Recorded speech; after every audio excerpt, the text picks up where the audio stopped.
കോഴിക്കോട് കൊലപാതക കേസിൽ നിർണായക വഴിത്തിരിവ്. സരോവരത്ത് ചതുപ്പിൽ കണ്ടെത്തിയത് വിജിലിന്റെ മൃതദേഹാവശിഷ്ടമെന്ന് സ്ഥിരീകരിച്ചു. കണ്ണൂർ ഫോറൻസിക് സയൻസ് ലാബിലെ പരിശോധനയിലാണ് സ്ഥിരീകരണം. നേരത്തെ വിജിലിന്റെ അമ്മയുടെയും സഹോദരന്റെയും DNA സാമ്പിളുകൾ അന്വേഷണ സംഘം ശേഖരിച്ചിരുന്നു. 2019 കേസിന് ആസ്പദമായ സംഭവം ഉണ്ടായിരിക്കുന്നത്. 6 വർഷം മുമ്പ് കാണാതായ വെസ്റ്റ് ഹിൽ സ്വദേശിയായ വിജിൽ മരിച്ചെന്ന് സുഹൃത്തുക്കൾ പോലീസിൽ മൊഴി നൽകിയതോടെയാണ് ഈ കേസിൽ പോലീസ് അന്വേഷണം ആരംഭിച്ചത്. അമിത ലഹരി ഉപയോഗത്തിന് പിന്നാലെ വിജിലിന്റെ ബോധം പോവുകയായിരുന്നു.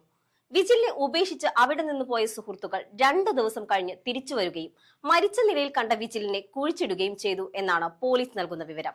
സംഭവത്തിൽ 2 സുഹൃത്തുക്കൾ പോലീസിന്റെ പിടിയിലായി.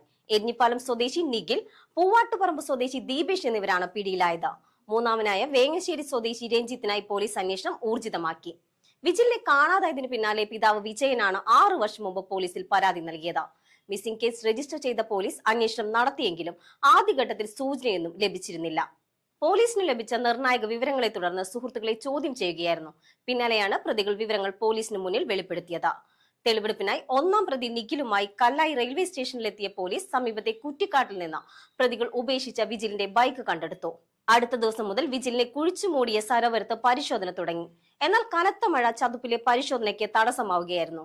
പിന്നീട് കൂടുതൽ സജ്ജീകരണങ്ങൾ ഒരുക്കി ചതുപ്പിലെ തിരച്ചിൽ ആരംഭിച്ചു. 3-ാം നാൾ വിജിലിന്റെ ഷൂ കണ്ടെടുത്തു. പ്രതികൾ ഇത് വിജിലിന്റേതാണെന്ന് സ്ഥിരീകരിക്കുകയും ചെയ്തു. തുടർന്ന് 50 മീറ്ററിലധികം ദൂരത്തെ ചെളിയും കല്ലും മരത്തടികളും കോരി മാറ്റി പരിശോധിച്ചു.